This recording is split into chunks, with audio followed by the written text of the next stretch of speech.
Si abren sus Biblias en Primera de Timoteo, la antepasada, compartí sobre Primera de Timoteo, y lo que normalmente estoy haciendo es un domingo Primera de Timoteo, otro domingo Romanos, pero como dejé abierto ahí una frase, no quiero que se haga muy largo hasta el otro mes y que perdamos el hilo. Voy a volver a compartir sobre Primera de Timoteo, y es Primera de Timoteo capítulo 1, la última frase, porque ya estamos terminando el capítulo 1 de Primera de Timoteo. Versículo 18, Primera de Timoteo 18 al 20, dice: este mandamiento, hijo Timoteo, te encargo, para que conforme a las profecías que se hicieron antes en cuanto a ti, milites por ellas la buena milicia, manteniendo la fe y buena conciencia, desechando la cual naufragaron en cuanto a la fe algunos, de los cuales son Himeneo y Alejandro, a quienes entregué a Satanás para que aprendan a no blasfemar. Esa es la frase que estoy hoy con ustedes, igual que hace 2 semanas, estudiando. Digo estoy con ustedes porque pues para mí esto es un estudio. Cuando uno enseña, uno aprende mucho, aprendemos más. ¿Qué significa que Pablo está diciendo? Menciona a 2 personas, de eso ya hablamos la sesión anterior, Himeneo y Alejandro, y después los menciona en 2 de Timoteo, dicen Himeneo y Fileto, que Pablo entrega a 2 personas de la iglesia a Satanás, entregarlos a Satanás, dice, para que aprendan a no blasfemar.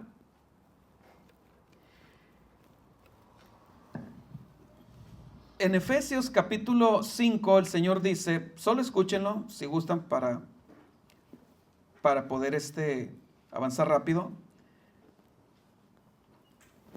Pablo dice: maridos, amad a vuestras mujeres, así como Cristo amó a la iglesia. Así como Cristo amó a la iglesia y se entregó a sí mismo por ella, para santificarla, habiéndola purificado en el lavamiento del agua por la palabra, a fin de presentársela a sí mismo, una iglesia gloriosa, que no tuviese mancha, ni arruga, ni cosa semejante, sino que fuese santa y sin mancha.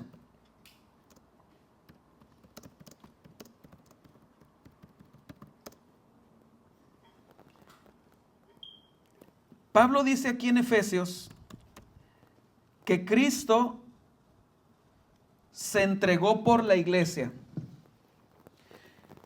Dice, se entregó a sí mismo por su iglesia para santificarla, habiéndola purificado en el lavamiento del agua por la palabra. Dios le va a entregar a Cristo en su segunda venida. Hoy en la mañana seguíamos con la serie de escatologías, la segunda venida de Cristo, una serie bien interesante. ¿A alguien se le ha hecho interesante la serie? Y el Señor va a venir, pero previo a que Él venga, Él está preparando a la iglesia. La está preparando y va a haber una boda. Va a haber una boda. Ahí lo dice aquí mismo dice en Efesios 5, dice, porque somos miembros, refiriéndose a Cristo, la iglesia con respecto a Cristo, somos miembros de su cuerpo, de su carne y de sus huesos. Por esto dejará el hombre a su padre y a su madre, y se unirá a su mujer, y los dos serán una sola carne. Y luego dice, grande es este misterio. ¿Recuerdan que alguna vez expliqué esto? Pablo dice, grande es este misterio. Pero cuando dice que es un misterio, Pablo no se refiere a la unión sexual.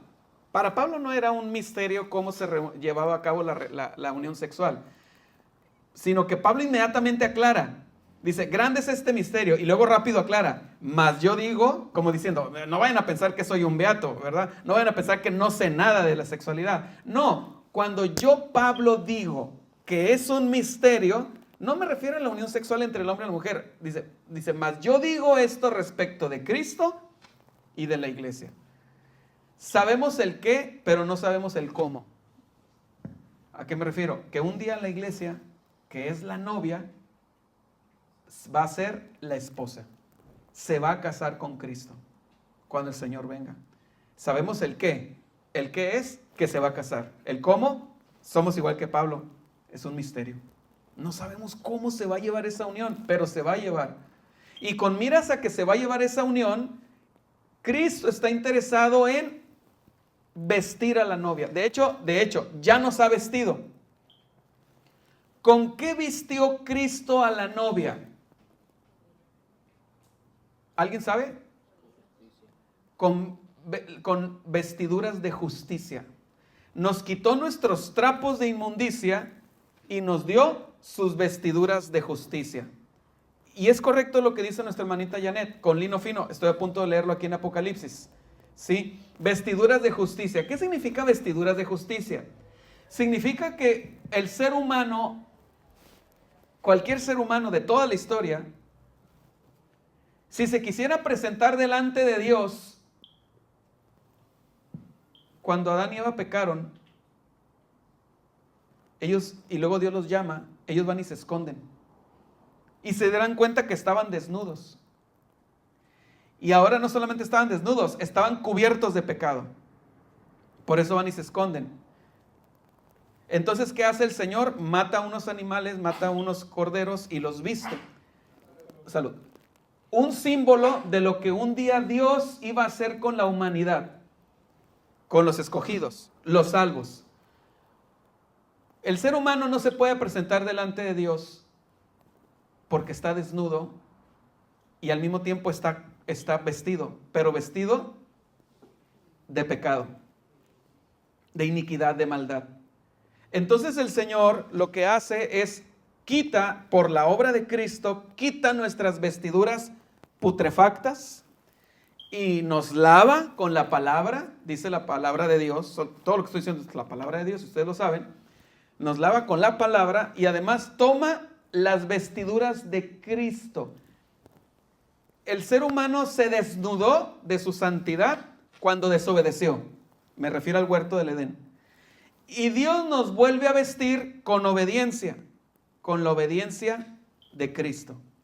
Esas son las vestiduras de salvación, porque Cristo obedeció a la perfección. Entonces, lo que el Padre hace es que toma las vestiduras de Cristo y nos las pone a nosotros. Nos dice la Biblia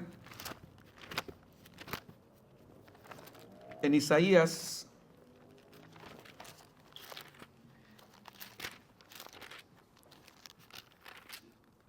dice Isaías 61:10, en gran manera me gozaré en Jehová, mi alma se alegrará en mi Dios, porque me vistió con vestiduras de salvación, me rodeó de manto de justicia, como a novio me atavió y como a novia adornada con sus joyas.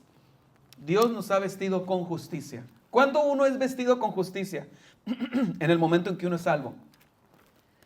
Pero ustedes saben que cuando una novia se va a casar, no nomás compra la tela y se hace el vestido. La tela, le falta algo a la tela. Se hace el vestido, ya está, la falda, toda la parte de la blusa, las mangas se lleva mangas, ¿verdad? Pero algo más se le tiene que poner al vestido. ¿Y qué es?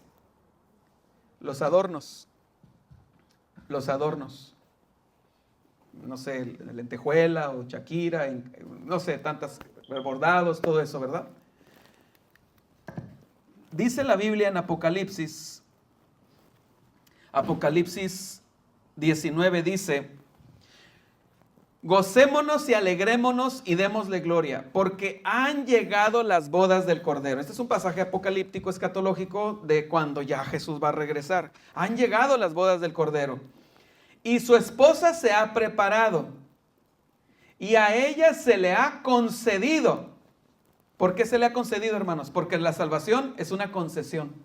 Es un regalo de la pura gracia de Dios. A ella se le ha concedido que se vista de lino fino, limpio y resplandeciente. Porque el lino fino es las acciones justas de los santos. Por cierto, Pablo le dice a Timoteo, le ordena que adorne la sana doctrina. Pablo le dice a Timoteo que adorne la sana doctrina. O sea, ya somos salvos, creemos en lo que creemos, pero no solamente es creer, hermanos. La vida cristiana, toda la vida cristiana, incluso la vida no cristiana, se divide en dos grandes áreas. Lo que creo y lo que hago. Seas cristiano o no seas cristiano, lo que crees y lo que haces. Por ejemplo, si tú estás convencido de ser vegano, no vas a andar comiendo tacos de adobada. ¿Cómo vas a actuar? Vas a comer verde, ¿verdad? Pastito, lechuguita, todo eso, ¿verdad? Germinados, todo eso. Bueno, en la vida cristiana con mayor razón. Si yo creo, tengo que creer. Ok, Pablo le dice, adorna la sana doctrina. Doctrina es lo que creemos, pero le dice, adorna. ¿Y el adorno qué es? Actúa correctamente. Si crees esto, vive al nivel. Si crees en esto, también actúa al nivel de lo que dices que crees. Miren cómo dice aquí. A ella, a la novia, a la esposa de Cristo, dice, han llegado las bodas del Cordero y su esposa se ha preparado y a ella se le ha concedido que se vista de lino fino, limpio y resplandeciente, porque el lino fino es las acciones, no doctrinas, acciones justas de los santos. Entonces ¿saben qué estamos haciendo ahorita? Cristo nos vistió, más bien el Padre nos vistió. El Padre tomó las vestiduras de Cristo y nos las dio a nosotros. Pero nosotros, ¿qué estamos haciendo, hermanos? Adornando con nuestro estilo de vida, con nuestras decisiones, lo que abrazamos y lo que rechazamos, lo que preferimos y lo que aborrecemos, lo que buscamos y lo que evadimos. Lo que decíamos en la mañana, ¿verdad? Puesto que estas cosas han de ser así, estamos viendo escatología, ¿verdad? Puesto que todas estas cosas han de ser desechas, se refiere al mundo y al sistema, ¿cómo no debéis vosotros andar en santa y piadosa manera de vivir, esperando y apresurándoos para la venida del día de Dios? ¿Verdad? Entonces nosotros tenemos que ser, ¿saben ustedes que la vida cristiana se caracteriza en la Biblia y debe caracterizarse en nosotros? La vida cristiana es la vida más analítica que debe haber. La vida más meticulosa, más disciplinada, la vida más, esta palabra, se me fue la palabra, tiene que ver con segregación, con el racismo. ¿Cómo se dice cuando una persona más discriminativa? Yo sé que esa palabra la asociamos a lo racial, la discriminación racial, pero en sí la palabra es una palabra correcta. No en el enfoque de lo racial, pero tenemos que discriminar. Cuando tú vas a comprar al mercado, tú no agarras todos los tomates a diestra y siniestra. Tú dices, este sí, este no, este sí, este no. Selectivos. Este sí, este no. Tenemos que discriminar, tenemos que seleccionar qué sí y qué no. Qué abrazamos y qué rechazamos. ¿Por qué estoy diciendo todo esto si se trata de que Pablo entregó a Satanás a ciertas personas? Porque a veces Dios nos da una empujadita cuando nosotros estamos siendo perezosos en ser selectivos, en ser discriminatorios, en buscar la santidad. Cuando estamos siendo perezosos en buscar la santidad. ¿Por qué? Porque Dios... Disculpen, hermanos. Hoy no estoy predicando con un guión, estoy predicando con lo que se me viene a la mente, aunque tengo aquí algunos pasajes. Fíjense cómo dice Pablo, en 2 Corintios 11 dice, porque os celo con celo de Dios. O sea, Pablo dice, te estoy amarrando, estoy invocando en ti un celo.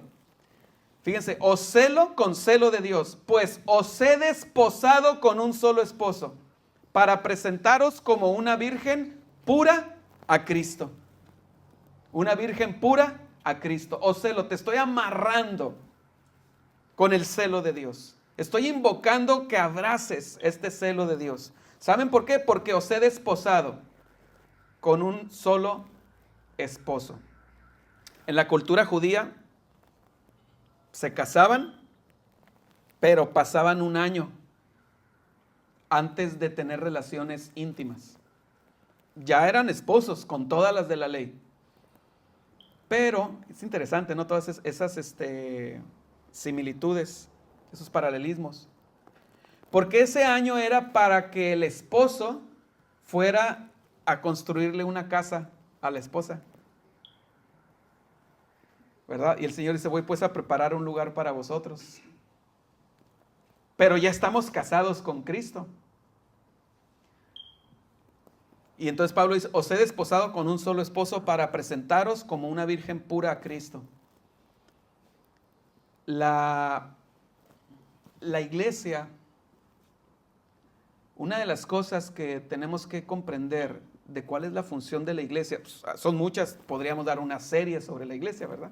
En años pasados ya se dio alguna serie sobre la iglesia. Pero lo más esencial de la iglesia, más que las relaciones humanas, más allá de saludarnos y vernos, y que nos alegra vernos, siempre nos alegra vernos unos a otros, venimos a recibir la palabra de Dios, pero venimos a darle a Dios adoración y venimos a motivarnos unos a otros a la piedad y a las buenas obras. Esas tres cosas. Para esas tres cosas es la iglesia. Eso es lo más esencial. Pudiéramos quitar todos los programas, y ahorita no tenemos casi ningún programa, prácticamente no tenemos nada, pero tenemos a Cristo y tenemos la palabra, ¿verdad? ¿Y a qué tenemos que venir?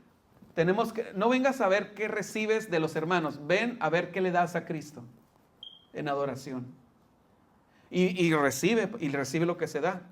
Y tenemos que estimularnos unos a otros, como dice el escritor a los Hebreos, cuando dice no dejando de congregarnos como algunos tienen por costumbre, y tanto más cuanto veis que aquel día se acerca, dice consideraos unos a otros para estimularnos a la piedad y a las buenas obras. Entonces, a veces somos perezosos, La iglesia de Galacia estaba trastabillando, estaba flaqueando, estaban coqueteando con falsa doctrina, y Pablo dice, mucho me temo que he trabajado en vano entre ustedes. Les presenté a Cristo y ahora están abrazando falsa doctrina. Dice, hijitos, por quienes vuelvo a sufrir dolores de parto, hasta que Cristo sea formado en ustedes. La iglesia es el lugar donde venimos a que Cristo sea formado en nosotros. Es el lugar donde venimos a alimentarnos del buen pan que descendió del cielo, de la palabra de Dios. Pero no vivimos los 7 días aquí en la iglesia, andamos en la semana con todas nuestras actividades, bombardeados de 1000 tentaciones y 1000 distracciones. Y nuestra devoción del domingo se puede diluir a partir del domingo en la tarde, y no se diga ya el lunes, y el miércoles, pues olvídense. Entonces, se nos llama a ser diligentes. Si hay 3 cosas que caracterizan la vida cristiana, es la humildad, la dependencia y la diligencia. Tenemos que ser diligentes, pero la verdad es que muchas veces bajamos nuestro nivel de diligencia. Y entonces el Señor, les quiero decir, hermanos, porque pues es lo que toca ahí en 1 Timoteo, ¿qué lo voy a hacer? Son las ventajas de la predicación expositiva, que es el tema que va tocando en el versículo, pues ni modo, eso tengo que hablar. Les tengo una noticia. Dios te va a entregar a Satanás alguna vez. Nos va a entregar a Satanás alguna vez, si no somos diligentes, si flaqueamos, si andamos jugando, si andamos acariciando pecado en nuestra vida, apapachando pecado como si fuera un bebé, si andamos con actitudes blasfemas, si andamos con actitudes tolerando profanidad en nuestra vida, nos va a entregar a Satanás. Veamos, entremos de lleno al tema. Esto fue una introducción y creo que los siguientes 40 minutos me alcanzan suficiente para agotar el tema. Entonces, veamos casos de personas en la Biblia que Dios entregó a Satanás. ¿Y por qué los entregó? Eso es lo que vamos a ver. Dios, no estoy diciendo gente sin Cristo. ¿Por qué Dios no entrega a gente sin Cristo a Satanás? ¿Alguien sabe la respuesta? Porque ya están en su reino. No hay que entregarlos, ¿verdad? Pablo le dice a los inconversos, sois de vuestro padre el diablo.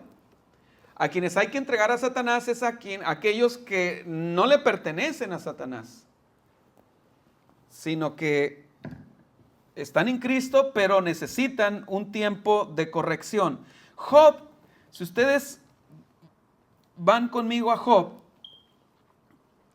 ya más o menos conocen la historia de Job y no la voy a leer desde el principio, pero Dios entrega a Job a Satanás. Job capítulo 2. Aconteció que otro día vinieron los hijos de Dios para presentarse delante de Jehová. Hijos de Dios aquí se refiere a ángeles, ángeles santos. Y vino también entre ellos presentándose delante, y Satanás vino también entre ellos presentándose delante de Jehová. Y dijo Jehová a Satanás, ¿de dónde vienes? Respondió Satanás a Jehová y dijo, de rodear la tierra y de andar por ella. Así es que ya sabemos por dónde anda Satanás, a qué se dedica Satanás. Y Jehová dijo a Satanás, ¿no has considerado a mi siervo Job, que no hay otro como él en la tierra, varón perfecto y recto, temeroso de Dios y apartado del mal, que todavía retiene su integridad, aun cuando tú me incitaste contra él para que lo arruinara sin causa? Es que estoy leyendo el capítulo 2. Es que Dios en el capítulo 1 ya había entregado a Job a Satanás. Y Dios en el capítulo 1, es lo que me estoy brincando por causa de tiempo, le dice, está bien, pero no toques su vida. Y entonces vemos que todos sus hijos mueren. Y todo su ganado es destruido. Y sus casas son derrumbadas en el capítulo 1. Porque Satanás le dice a Dios, Él te adora, Él te sirve, Él te es fiel porque lo ha rodeado de bendiciones. Y Dios le dice, ok, vamos a ver si es cierto tu tesis, ¿verdad? Tu teoría, de que solamente me sirve porque le he rodeado de bendiciones. Está bien, te doy permiso, ve, tócalo, pero no toques su vida. Todo eso sucede en el capítulo 1. Ahora en el capítulo 2, Satanás vuelve a presentarse delante de Dios. Y miren la respuesta.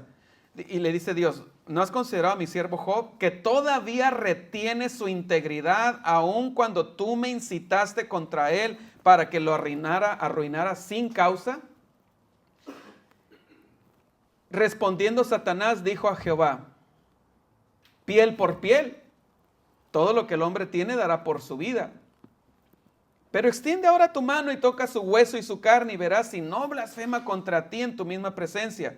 Y dijo Jehová a Satanás, he aquí él está en tu mano, mas guarda su vida. Por si alguien no lo sabe, el diablo es el diablo de Dios. El diablo es el diablo de Dios. Todo lo que el diablo hace, lo hace con la autorización de Dios. Entonces salió Satanás de la presencia de Jehová e hirió a Job con una sarna maligna desde la planta del pie hasta la coronilla de la cabeza, y tomaba Job un tiesto para rascarse con él. Un tiesto es un pedazo de alfarería rota, de un jarrito roto, y con eso se rascaba. Y estaba sentado en medio de ceniza. ¿Por qué se sentaba en medio de ceniza? Era una muestra oriental. En la época de la Biblia, las personas que estaban de luto, de alguna forma, en un tiempo de aflicción, ellos mostraban su aflicción a través de sentarse en ceniza, pero además echaban ceniza sobre su cabeza. Y se vestían con una túnica, se quitaban su ropa cómoda y se ponían una túnica hecha de ese material con el que, ¿se acuerdan aquellos costales de frijol de hace 40 años? Yute, creo que se llama yute, así muy rasposo. Ese es el silicio. Sí, era muy parecido al yute. Entonces le dijo su mujer, fíjense, entonces le dijo su mujer, ¿aún retienes tu integridad? Yo creo que Job pensaba, de todos los que se dieron habían muerto, la que no se murió, se quedó viva. No se murió la que debía morirse. Yo sé que esto les puede sonar muy grosero de mi parte, hermanos, pero se lo copié a MacArthur. Así es que enójense con MacArthur. Es que una cosa que yo he aprendido a lo largo de los años es que cuando un pastor mundialmente desconocido como yo dice algo que es controvertido, se enojan y se van de la iglesia. Pero si lo dice MacArthur, gloria a Dios por la vida de MacArthur. Entonces por eso le estoy diciendo que lo dijo MacArthur, ¿verdad? Y entonces la mujer de MacArthur la mujer de Job no era precisamente una mujer de Proverbios 31. No era precisamente una mujer de Proverbios 31, porque fíjense el consejo que le da la mujer a Job. maldice a Dios y muérete. Era una mujer fatua. Aquí dice, no lo dije yo. Y él le dijo, como suele hablar cualquiera de las mujeres fatuas, has hablado. ¿Qué? ¿Recibiremos de Dios el bien y el mal no lo recibiremos? En todo esto no pecó Job con sus labios. Bien, resumen de este primer caso. Dios entrega a Job a Satanás. ¿Para qué? Porque Dios quería darle una lección a Satanás. A nosotros, a todos los que por 2000 años estamos leyendo, o 3500 años estamos leyendo esta historia, y a Satanás. Porque aquí dice que en todo Job no atribuyó a Dios, ¿qué? Despropósito. O sea, con todo lo que le pasó a Job, Job no atribuyó a Dios despropósito alguno. ¿Verdad? No renegó. ¿Y qué quería Dios demostrar con esto? Que cuando Dios salva a una persona, no importa la calamidad que Dios traiga sobre esa persona, la fe es genuina y se mantiene a pesar de todas las circunstancias. Cuando Dios verdaderamente salva a una persona. Tienes que pensar esto en tu vida. Solamente Dios sabe qué estás pasando por tu vida. Pero si Dios te ha salvado de verdad, te tengo una buena noticia. No te vas a soltar de Dios. No vas a claudicar. No vas a dar marcha atrás. No importa la situación tan difícil que estés viviendo, no vas a atribuir a Dios despropósito alguno. Pedro dice que somos guardados por el poder de Dios mediante la fe. No importa. A veces somos dados a pensar que mi problema es más grande que el problema del otro hermano. La verdad es que Dios sabe qué medida de dificultad nos da a cada quien. Y no importa la medida de dificultad que Dios nos dé, nos da la gracia para salir adelante y que al final su nombre sea glorificado en nuestra vida. De hecho, Job dice, aunque Dios me matara, ¿qué más dice? En Él esperaré, aunque Él me mate. Dios entregó a Job a Satanás para demostrar la genuinidad de una fe salvadora verdadera. Un caso que todos conocemos, el de Job. Veamos en 1 Corintios 5, otro caso, 1 Corintios 5. Dice, de cierto se oye entre vosotros, de cierto se oye que hay entre vosotros fornicación. Y una fornicación a tal grado, o una fornicación de cierta naturaleza, que ni siquiera entre los que no conocen a Cristo se menciona que existe ese tipo de fornicación. Estoy parafraseando para que quede más claro. A tal grado que hay ahí en la iglesia de Corinto un miembro de la iglesia que está practicando un tipo de incesto. Se acuesta con la mujer de su padre. Se acuesta con su madrastra. Se acuesta con su madrastra. Piensen en eso. Un miembro, un cristiano de la iglesia de Corinto, se acostaba, cohabitaba sexualmente con su madrastra. Y vosotros estáis envanecidos. Ustedes creen que no pasa nada. ¿No debieras más bien haberos lamentado para que fuese quitado de en medio de vosotros el que cometió tal acción? Ciertamente yo, como ausente en cuerpo, pero presente en espíritu, ya como presente he juzgado al que tal cosa ha hecho. Es cierto, yo no estoy ahí con ustedes, por eso les escribo una carta, pero yo estoy presente en espíritu. ¿Se acuerdan cuando en Mateo 18 se habla del tema de la disciplina en la iglesia? Y que Jesús dice, porque donde están 2 o 3 reunidos en mi nombre, ahí estoy yo en medio de ellos. Y no se refiere a cuando hay poquitos en la iglesia, se refiere a la disciplina. Aquí se aplica, miren, en el nombre de nuestro Señor Jesucristo, reunidos vosotros y mi espíritu. Ahí están los tres reunidos. Ahí están los tres reunidos. La iglesia de Corinto, Jesucristo y yo en espíritu, dice Pablo. O sea, moralmente respaldando la decisión que van a tomar. ¿Cuál decisión? El tal sea entregado a Satanás para destrucción de la carne, a fin de que el espíritu sea salvo en el día del Señor. Entonces Pablo está dando la orden de que un cristiano que está practicando un pecado, hay que decirlo, un pecado grotesco, un pecado no arrepentido, esa es la implicación aquí, un pecado cínico, un pecado flagrante, sea entregado a Satanás para destrucción de la carne. ¿Qué significa destrucción de la carne? Puede significar varias cosas, pero básicamente dos: enfermedad o muerte, como correctivo, como un correctivo. Pero miren, él es un cristiano, porque dice, a fin de que el espíritu sea salvo en el día del Señor Jesús. Él es un hijo de Dios, pero estaba practicando pecado. Esta es práctica de pecado. Práctica de pecado. No es buena vuestra jactancia, dice Pablo, ¿verdad? Vuestro cinismo. ¿No sabéis que un poco de levadura infla toda la masa, la leuda?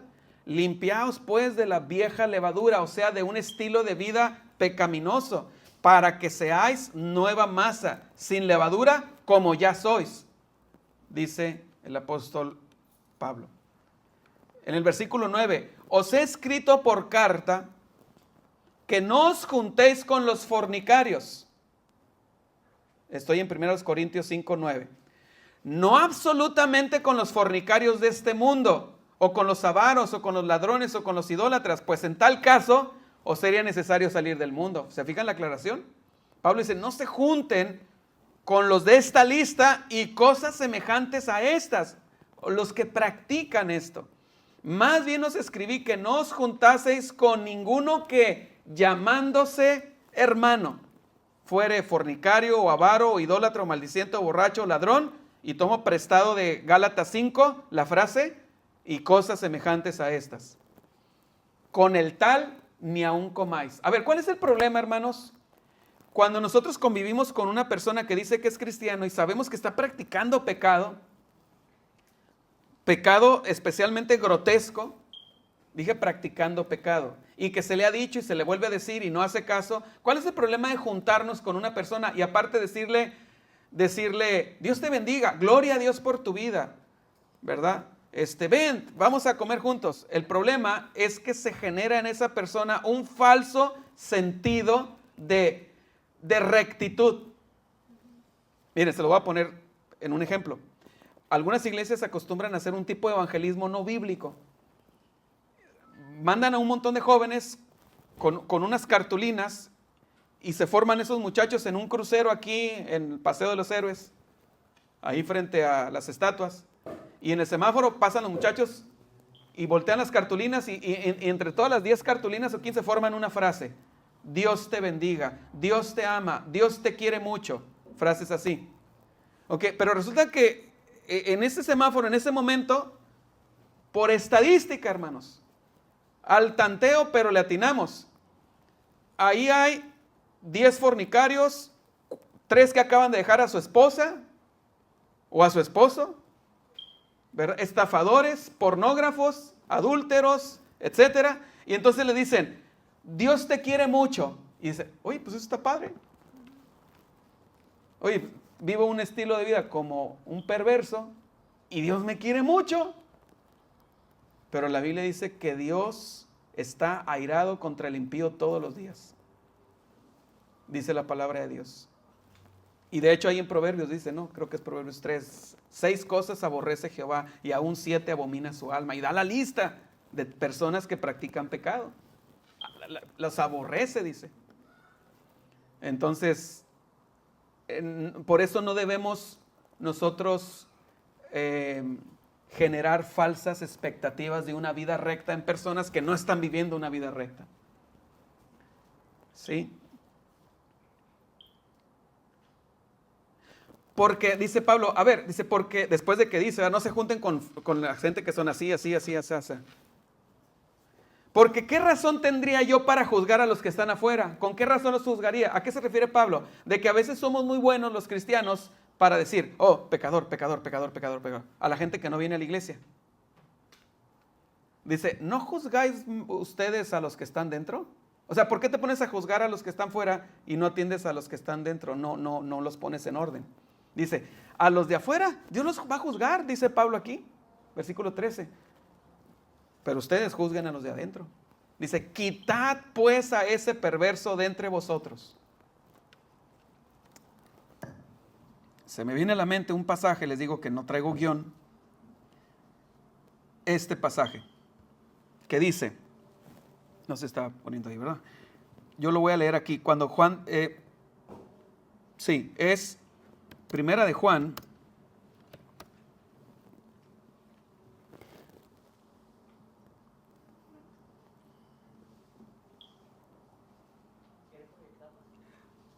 No, así está bien, gracias Mario, muy amable.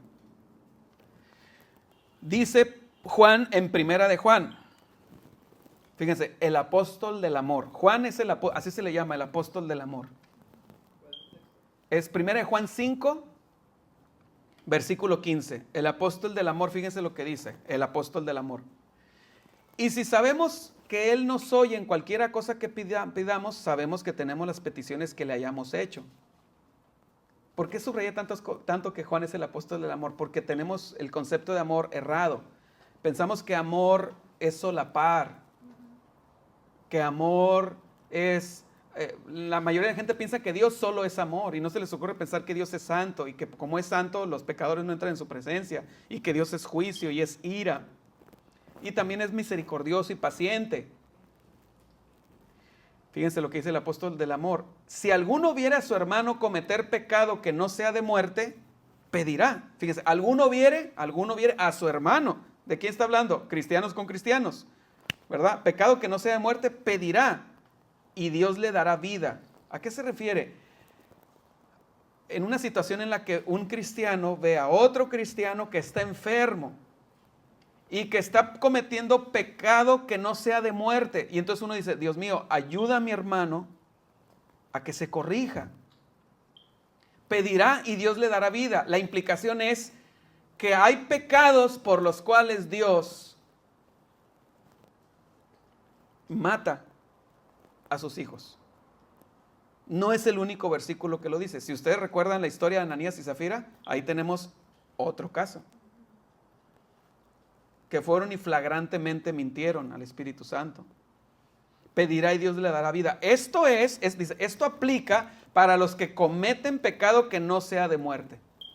Hay pecado de muerte, por el cual yo no digo que se pida. Lo que quiere decir es yo ni los aliento a que pidan, porque es de muerte. Ya no puedes hacer nada por esa persona. ¿Sí? Dios se lo va a llevar. Entonces, hermanos, es claro. De hecho, también en el pasaje de cuando de la cena del Señor, ¿cuál es, Víctor? ¿Corintios qué? ¿Te acuerdas? Segunda a los Corintios, cuando dice, cuando tomamos la sangre, el pan y el vino indignamente,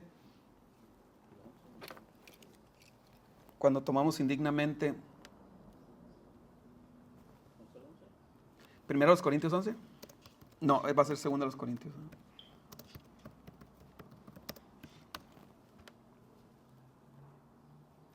No. ¿O era primera? ¿Es primera? Gracias. Uh-huh. Sí, perfecto, gracias. Dice,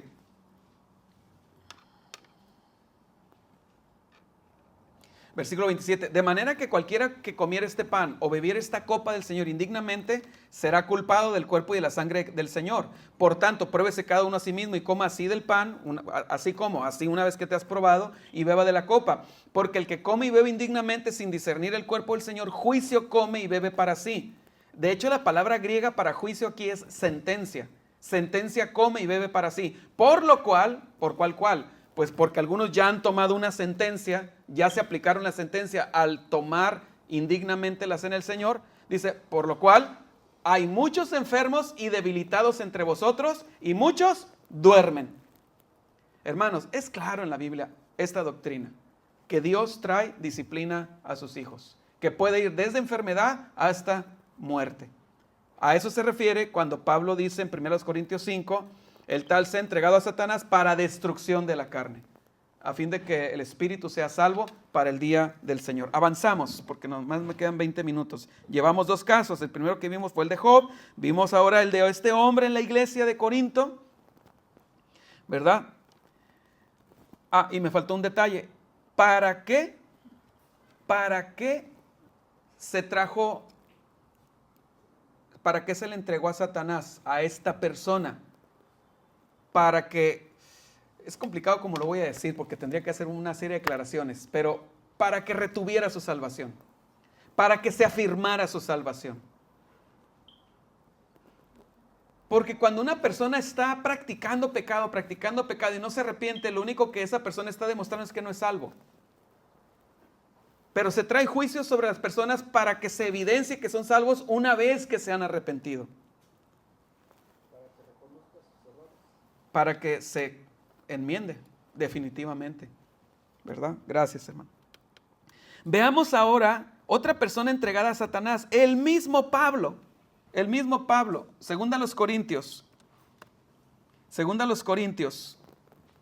dice así, capítulo 5.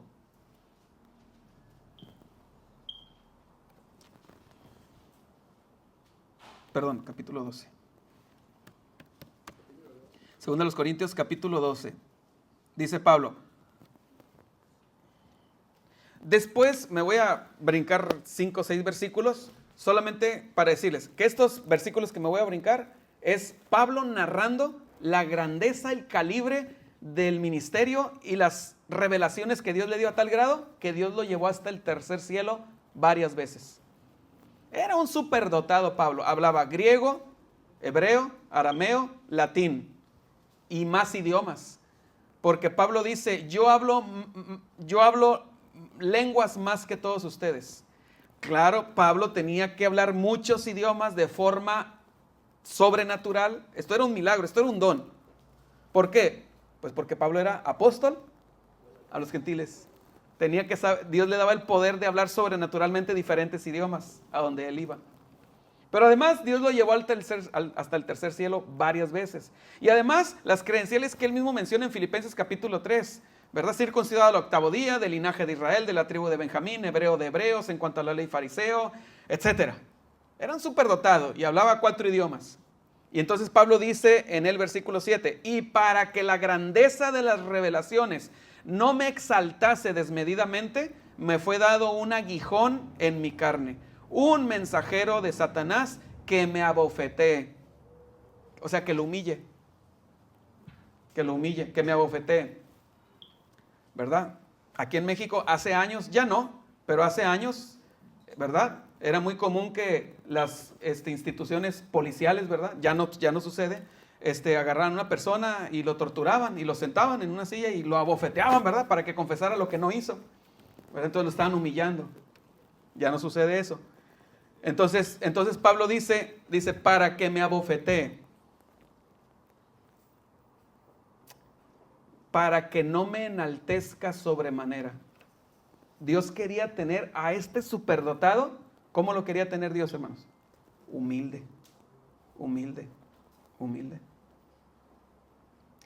Les voy a decir un axioma.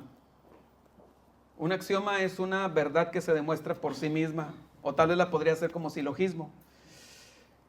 Todo hijo de Dios, toda persona que viene a Cristo, todos, y no necesitas ser multimillonario, pero también si lo eres. Toda persona que viene a Cristo, todo aquello, cuando llegamos a Cristo, Él nos salva, pero todavía traemos muchos ídolos. Así lo dice la Biblia en Jeremías. Y dice que de todos nuestros ídolos nos va a limpiar. De todos nuestros ídolos. Ok, toda persona que viene a Cristo, Dios nos va a quitar todos esos ídolos y va a destruir en nosotros el sentido de seguridad y confianza y protección y solidez que hemos depositado en esos ídolos. Los va a destruir. Uno por uno, uno tras otro los va a destruir. Porque ese es el plan de Dios. Así lo dice en Efesios. Cuando dice, disculpen hermanos, que voy pensando en otros versículos y ya lo traía y lo perdí. Lo perdí, hermanos, disculpen. Él va a destruir todos nuestros ídolos. Dice, cuando dice que nos va a llevar a la medida de la estatura de la plenitud de Cristo. ¿Quién era el único Dios que tenía Cristo? El Padre. Y nosotros estamos siendo conformados a la imagen de Cristo. Dios quiere que llegue el momento que el único Dios al que nos inclinamos sea el Padre de las luces. Y lo va a hacer porque nos ama, porque es un plan hermoso que Él tiene para nuestras vidas. Pablo le dice, dice, respecto a lo cual 3 veces he rogado al Señor que lo quite de mí. Ahora, se ha especulado mucho cuál podría ser este mensajero de Satanás. Esto que Satanás usaba para humillarlo. Se ha especulado mucho y no voy a resolver algo que no se ha resuelto en 2000 años. Yo creo, sin que sea una doctrina, un dogma, que era un problema en la vista que él tenía. Aquí alguna vez lo expliqué y di 3 pasajes para demostrar lo que yo creo, mi teoría, que era un problema que él tenía en la vista. Y entonces, Dios le dio eso y Pablo le dice, sáname de eso. No te voy a sanar. ¿Acaso no es así? Todos ustedes lo saben. Cuando tenemos una enfermedad incapacitante, permanente, ¿acaso no andamos humildes? No andamos humildes. Algo que nos detiene, algo que nos frena, andamos humildes y dependientes de Dios. ¿Acaso no sucede eso? Todos lo sabemos, ¿verdad? Exactamente, gracias Alonso, gracias por todos los que me ayudan a completar las ideas. Le dice, quítalo de mí, y el Señor le dice, no lo voy a quitar, que te sea suficiente mi gracia. Porque la única forma en que se pueda notar mi poder es cuando tú eres débil. Pero si tú siempre sientes que tienes el control, tienes la casa de tus sueños, el carro de tus sueños, todo el dinero del mundo, todos los títulos, todos los conectes, todos los viajes, todas las vacaciones, hasta el perro de tus sueños tienes, el gato de tus sueños, todo, la piscina, todo. ¿Cuándo vas a reconocer que todo viene de mí? Que yo soy el que te sostengo. ¿Cuándo lo vas a reconocer? Y resulta que Dios nos hizo para su gloria, no para nuestra gloria. Entonces, es hermoso lo que dice a continuación. Es un desafío. Cuando yo lo leo, para mí esto es un desafío. Dice, por tanto, de buena gana me gloriaré. Yo podría decir ahorita, ¿quién hace eso? ¿Quién se gloria en que tuvo un accidente y se le amputó un brazo? Hermanos, sí llega el momento en que lo hacemos. Porque ese es el plan de Dios. De buena gana me gloriaré, más bien en mis debilidades. ¿Qué significa esa frase que se gloriará? Que voy a presumir de que esa es mi fortaleza. Parece una contradicción. ¿Cuál es tu fortaleza? Mi debilidad. Esa es mi fortaleza, mi debilidad. Porque cuando entonces, aquí lo dice, por lo cual, por amor a Cristo me gozo en las debilidades, en afrentas, ¿verdad? Gente que se opone a mí, que se burla de mí. Pablo lo menciona ahí en 2 Timoteo 4, dice Alejandro el calderero, el herrero me ha causado muchos males. Pablo menciona personas que siempre se estuvieron oponiendo a su ministerio, eran una piedra en el zapato de su ministerio. Y Pablo dice, me gozo en eso, en afrentas, en necesidades. En los días de Pablo no había Western Union, no había quien le mandara una ofrenda en el camino. Pablo estaba en la prisión, en Filipos, y dice, en gran manera me gocé en el Señor de que ya al fin habéis revivido vuestro cuidado de mí. Pablo estaba en la prisión, Demas me ha desamparado, amando este mundo, y se ha ido a Tesalónica, Crescente fue a Galacia, Tito a Dalmacia, solo Lucas está conmigo, todos me desampararon, y estoy aquí solo en la mazmorra. Imagínense, en lo que Pablo se gloriaba. Y nosotros armamos nuestro presupuesto mensual y pues esperamos que todo se ajuste al presupuesto. Y cuando algo se sale del presupuesto, porque resulta que en gastos varios se me vino algo que no contemplaba, se nos hunde el piso. Se nos hunde el piso. Y Pablo dice, yo me glorío en eso, en angustias, dice Pablo. O sea, sería eso cuando el presupuesto se nos desbalancea. En angustias. Porque cuando soy débil, entonces soy fuerte. ¡Wow! Impresionante, hermanos. Esta es la visión que Dios tiene para todos nosotros.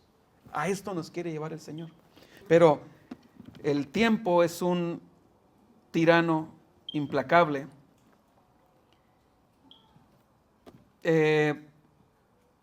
Menciono los dos últimos. En Lucas 22 dice así: Jesús se está despidiendo de sus discípulos.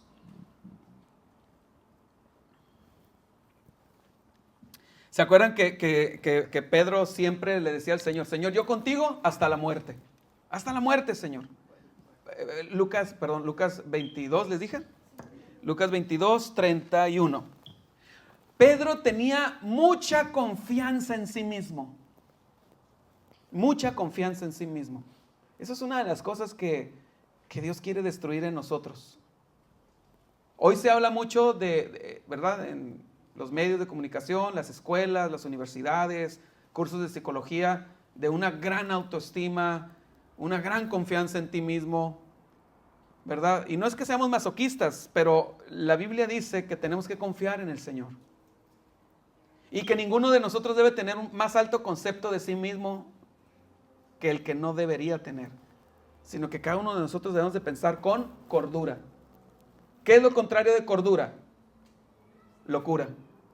Entonces, cuando uno tiene un exceso de confianza en sí mismo, estás loco. Estás loco. No, hombre, yo las puedo todas. Y al día siguiente le dicen, te quedaste sin trabajo. A ver, ¿qué vas a hacer? ¿Verdad? No, hombre, yo hago mucho ejercicio, corro 10 kilómetros, soy vegano, soy keto, soy fat free, todo eso. Y al día siguiente dice, tienen lupus. ¿Verdad? Entonces el Señor quiere que confiemos en Él. Confiemos en Él.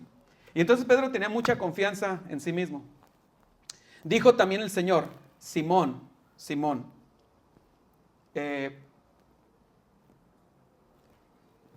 mira, Satanás os ha pedido, ahí Jesús se refería al grupo de los 11, para zarandearos como a trigo. Ya les explico aquí muchas veces cómo era esto de zarandear, cómo era trillar. Y había dos formas de trillar, una cuando se extendía en la era y se pasaba un buey con una trilla, pero había otra en que agarraban las gavillas de trigo. Había que darle fuerte, hermanos, contra una piedra, para que el grano quedara despojado del salvado, de la cascarita, de la fibra. ¿Sí? Había que darle duro. A eso se refiere aquí. Mira que Satanás os ha pedido para zarandearos como a trigo. Ok, les voy a decir lo que a continuación Jesús no dijo.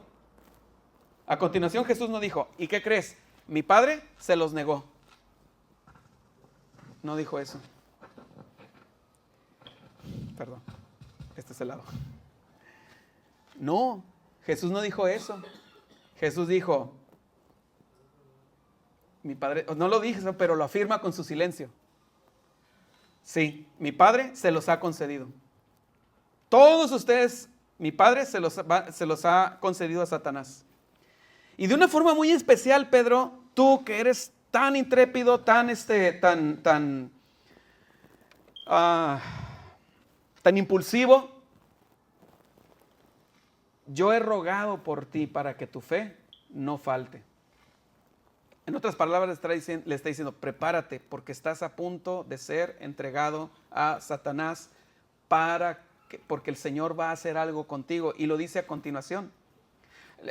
Le dice, y tú, una vez vuelto, confirma a tus hermanos. Ahí tenemos el por qué Dios entregó a Pedro a Satanás. ¿Para qué? Fíjense qué hermoso, hermanos, qué hermoso. Porque miren, Ponga mucha atención porque voy a ir a 1000 por hora en lo que voy a decir a continuación. La Biblia dice que somos árboles de justicia. Y el Salmo 1 dice, ¿se acuerdan? Bienaventurado el varón que no anduvo en consejo de malos, ni estuvo en camino de pecadores, será como árbol plantado junto a corrientes de aguas, que da su fruto en su tiempo y su hoja no cae y todo lo que hace prosperará. Dice que su hoja no cae, no dice que el fruto no cae. Dice que la hoja no cae. ¿Por qué hace esta distinción? El fruto sí cae, la hoja no cae. ¿Por qué? Porque está plantado junto a corrientes de aguas. La salvación no se pierde. No te vas a secar. Tu hoja no cae, pero el fruto sí. ¿Cuál es el fruto? Gálatas 5. Amor, gozo, paz, paciencia, bondad, benignidad, fe, mansedumbre, templanza y cosas semejantes a esas. Jesús dice, yo he rogado por ti para que tu gozo no falte. No dice eso. Yo he rogado por ti para que tu bondad o tu paciencia no falte. No. Tu fe. Y el mismo Pedro que experimentó esto años después puede escribir en 1 de Pedro 1:3. Sois guardados, yo les aseguro, yo sé de lo que les hablo. Sois guardados por el poder de Dios mediante la fe. Sois guardados. Porque en Pedro, ya saben lo que sucede a continuación, ¿verdad? Que niega a Jesús 3 veces. Jesús le dice, él le dijo, Señor, dispuesto estoy a ir contigo, no solo a la cárcel, sino también a la muerte. Y él le dijo, Pedro, de cierto te digo que el gallo no cantará hoy antes que tú niegues 3 veces que me conoces. Y Pedro, no, yo tengo mucha fe, yo estudié teología en el seminario, en el máster, he predicado mucho, tengo mucho conocimiento, no te voy a negar. No, Pedro, no sabes lo que dices. Me vas a negar. Y de hecho la Biblia dice que lo negó con maldición, o sea, lo negó diciéndole groserías a Jesús. Ok, cuando le están preguntando, tú eres de ellos, ¿verdad? ¿Se acuerdan? Arrestan a Jesús y Pedro va y lo sigue y se mete al patio del sumo sacerdote. Está viendo a Jesús de lejos para ver cómo va desarrollándose todo el proceso del juicio de Jesús. Y Pedro está ahí de lejos, se acerca a una fogata y se acerca a diferentes personas, una criada, y etcétera, etcétera. Y le dicen, tú eres de los de Jesús, yo te he visto. No, hombre, perdió el gozo, perdió la paz, perdió la bondad, perdió la benignidad, perdió todos los frutos. Niega a Jesús con groserías, con maldición. Lo niega. Pero Jesús, hermanos, eso es hermoso. Desde antes que Jesús ascendiera a los cielos, que ahora Él está sentado a la diestra del Padre y Él intercede por nosotros y el Espíritu Santo intercede por nosotros, Jesús ya estaba intercediendo por Pedro desde la tierra. Dice, yo he rogado por ti. Jesús estaba delante del Padre. Señor, Él es tu hijo, va a ser azotado, sosténlo. Yo te voy a decir algo, si tú sigues aquí, es porque el Señor está intercediendo cada día por ti y por mí. Si tú te has mantenido a pesar de, hay días, yo sé que hay días, no creo que nomás a mí me pase, hay días en los que has querido morirte, no solamente tirar la toalla, morirte. El Señor está ahí delante del Padre, el Espíritu Santo está intercediendo, gimiendo por nosotros con gemidos indecibles. Señor, sosténlo, guárdalo, fortalécelo. ¿Sí? Termino con esto, con este penúltimo caso. ¿Para qué Dios entregó a Pedro a Satanás? Aquí lo dice. Y tú, una vez vuelto, confirma a tus hermanos. Vas a saber de qué se tratan las dificultades. Tus hermanos, los otros 10, también serán sometidos a pruebas y persecución. Pero como tú ya vas a haber pasado por eso y vencido, ahora tú, fortalécelos a ellos.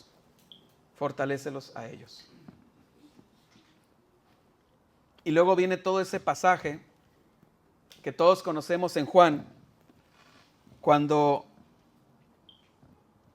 Jesús, después de la resurrección, se encuentra a Pedro y a los otros, en Juan 21, y viene toda esa conversación. ¿Se acuerdan? Pedro, ¿me amas?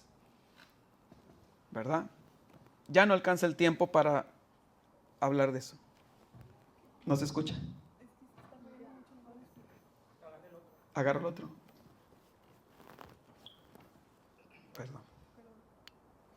Entonces voy a quitar este. Ya lo pagué.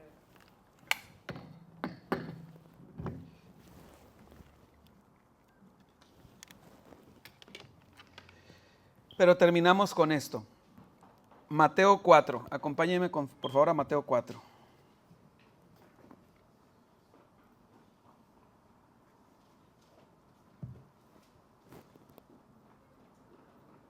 Dice así: entonces Jesús fue llevado por el Espíritu al desierto para ser tentado por el diablo. ¿Verdad? O sea, no lo dice como que fue algo incidental, como que estando ahí, pues ya que está ahí, pues se dio que fue tentado por el diablo. No, dice que el Espíritu lo llevó con el expreso propósito de ser tentado por el diablo. Hermanos, si eso le pasó al Hijo de Dios, el Santo de los Santos, y Dios no lo protegió de esa exposición al ataque satánico, pues ¿por qué habría de protegernos a nosotros? En algún momento de nuestra vida, o en algunos momentos. Y después de haber ayunado 40 días y 40 noches, tuvo hambre. Y vino a él el tentador y le dijo: si eres hijo de Dios, di que estas piedras se conviertan en pan. Habría tanto que decir de aquí, tantísimo que decir aquí. Él respondió y dijo: escrito está, no solo de pan vivirá el hombre, sino de toda palabra que sale de la boca de Dios. Hermanos, en verdad hay demasiado que decir aquí. Por ejemplo, les voy a decir solamente una de muchas cosas que podría decir. Juan dice en 1 Juan capítulo 2, no améis al mundo, ni las cosas que hay en el mundo. Se refiere al sistema, mundo, cosmos, ¿verdad? No se refiere a mundo gea. En la Biblia, cuando se dice mundo, a veces es la palabra griega gea, y ahí se refiere a lo físico, árboles, ¿verdad? Ecosistemas, ríos. Eso tenemos que amarlo y cuidarlo porque es la creación de Dios. Pero aquí Juan dice, no améis al mundo, es la palabra griega cosmo, que significa sistema, el orden con el que está organizado este mundo. ¿Y bajo qué orden está organizado este mundo? Pues bajo la mente que rige este mundo, y no es Dios, es Satanás. Entonces Juan dice, no améis al cosmos, al sistema, ni las cosas que están en el sistema. Porque si alguno ama al sistema, el amor del Padre no está en él. Porque todo lo que hay en el mundo, el cosmos, el sistema, los deseos de la carne, los deseos de los ojos y la vana gloria de la vida, no provienen del Padre, sino del mundo. Y el mundo pasa y sus deseos, pero el que hace la voluntad del Señor permanece para siempre. Los deseos de la carne, los deseos de los ojos y la vana gloria de la vida. Esas tres cosas son las que Satanás le ofrece a Jesús. Fíjense bien. Primero, versículo 3. Y vino a él el tentador y le dijo, si eres hijo de Dios, di que estas piedras se conviertan en pan. Ahora, ¿había algo de malo que Jesús lo hiciera? No había nada de malo. Les digo, hay tanto que explicar aquí, pero aquí son los deseos de la carne, de los apetitos de la carne. Y él respondió y dijo, escrito está, no solo de pan vivirá el hombre, sino de toda palabra que sale de la boca de Dios. Entonces el diablo lo llevó a la santa ciudad y le puso sobre el pináculo del templo y le dijo, si eres hijo de Dios, échate abajo, porque escrito está. A sus ángeles mandará, fíjense, Satanás citando la Biblia, se la sabe de memoria. A sus ángeles mandará acerca de ti, y también está escrito que en sus manos te sostendrán para que no tropieces con tu pie en piedra. Jesús le dijo, escrito está también, no tentarás al Señor tu Dios. Si Jesús se hubiera lanzado del pináculo, que eran como 35-40 metros en la esquina suroriental del templo, si se hubiera lanzado, ¿qué hubiera pasado? Se hubiera cumplido la Biblia. Dios manda a sus ángeles, los sostienen en la caída, y la gente que va entrando a Jerusalén por el Valle del Cedrón, por el Monte de los Olivos, hubieran visto a un Superman volando que va cayendo despacito, o empieza a volar, o cae acolchonadito así despacito.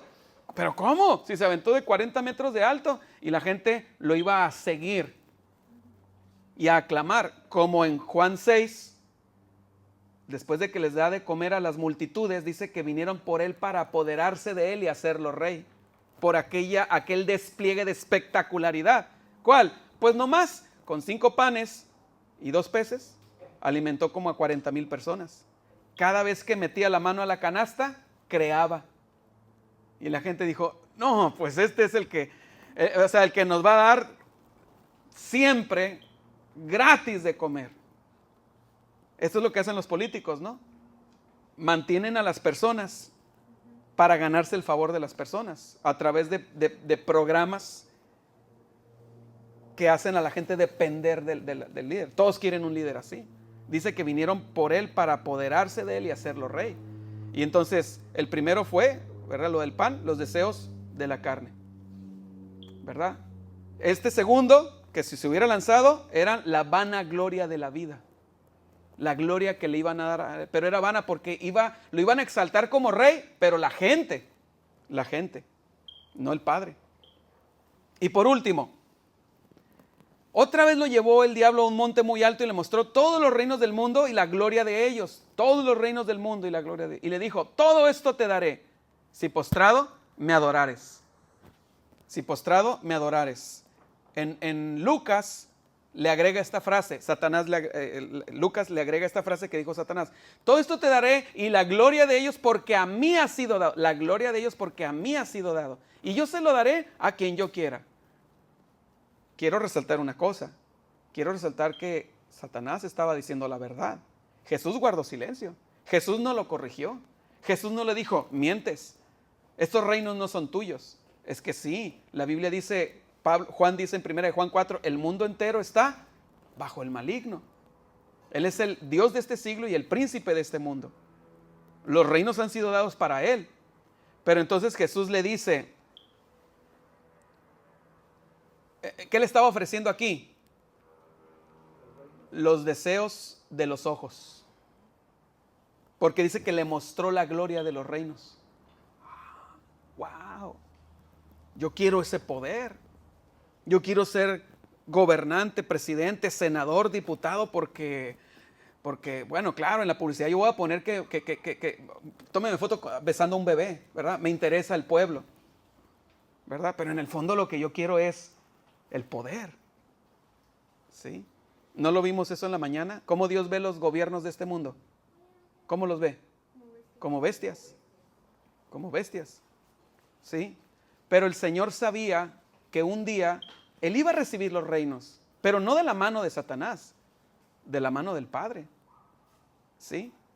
Entonces ahí tenemos esos tres, los deseos de la carne, los deseos de los ojos y la vanagloria de la vida. Termino con esto. ¿Para qué entregó el Padre a Jesús a Satanás? ¿Para qué?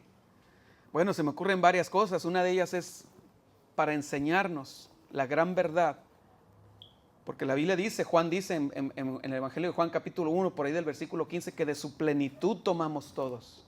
Y gracia sobre gracia. Para enseñarnos lo que también Pedro dice, que podemos resistir a Satanás. Como dice Pedro. Y huirá de nosotros.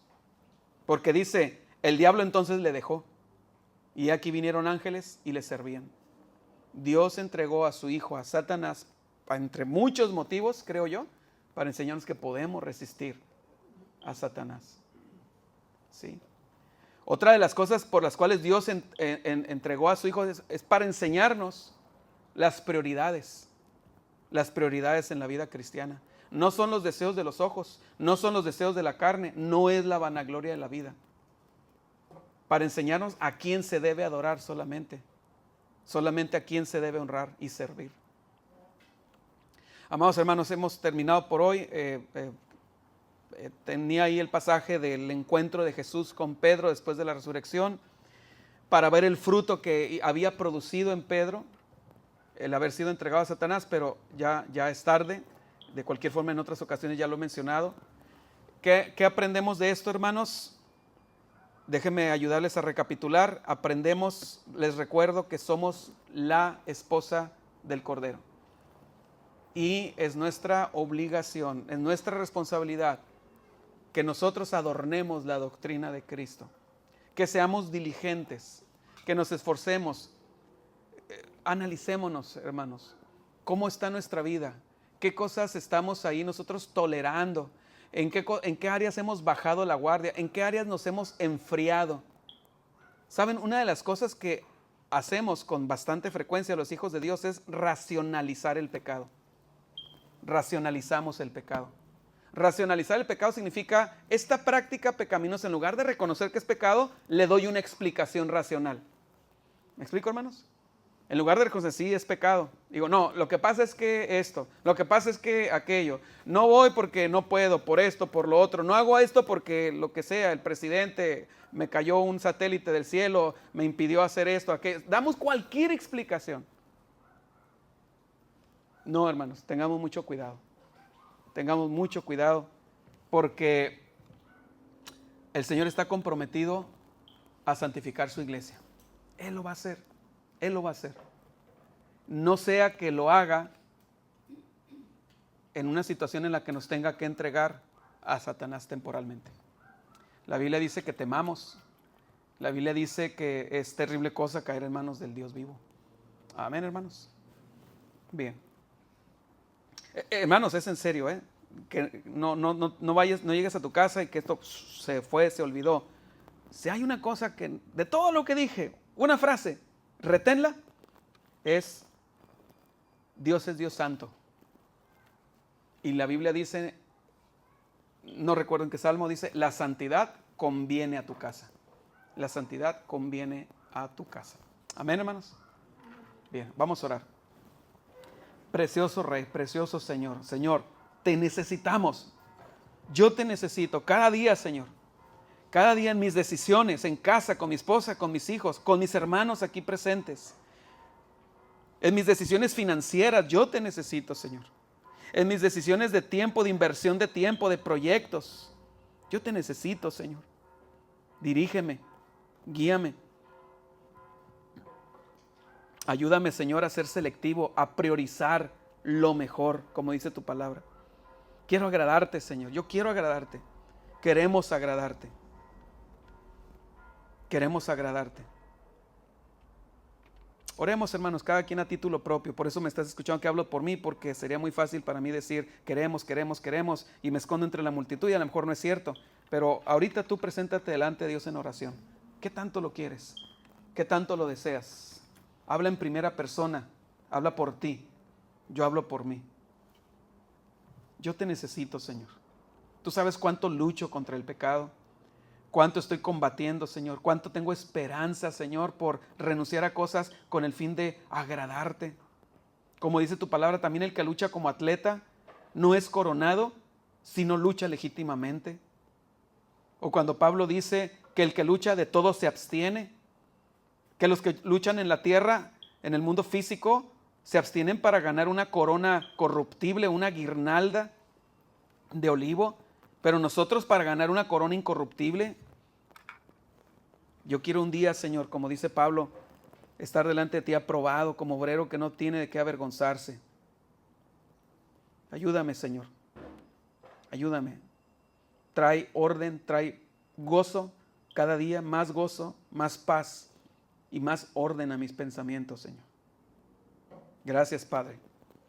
Gracias, Padre. Gracias por lo que estás haciendo aquí en Columna y Baluarte, Señor. Gracias por la iglesia que has comprado y la has vestido con lino fino. Gracias porque no estamos desnudos. Somos aceptos delante de ti por la perfección de tu Hijo Jesucristo. Amén. Amén.